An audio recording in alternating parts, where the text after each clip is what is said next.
Questo video è per Roberto, scusa il ritardo.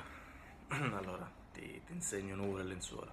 Vabbè, è un po' complicata perché ci sono delle parti di chitarra elettrica strane. Però gli accordi sono, quelli principali sono Si minore,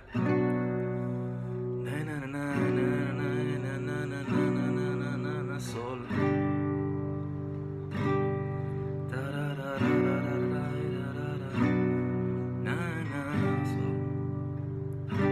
Mi minore, Sol, volendo si può fare anche ritmata.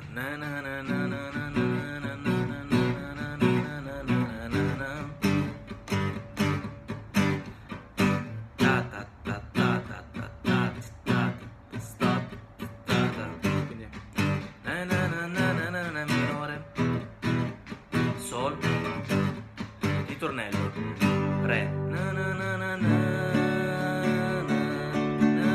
Sol, Mi, Si minore,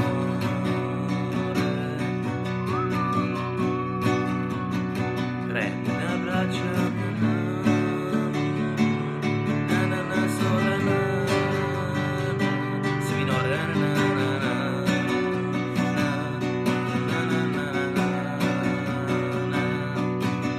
poi c'è la parte Si minore, Sol, Sol, Mi minore,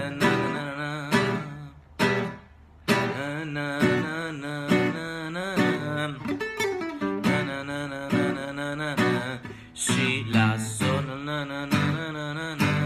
Sol fa diesis Mi,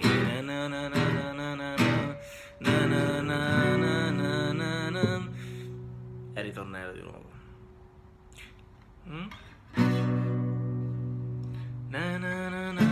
Anche qui puoi fare stop, Si minore,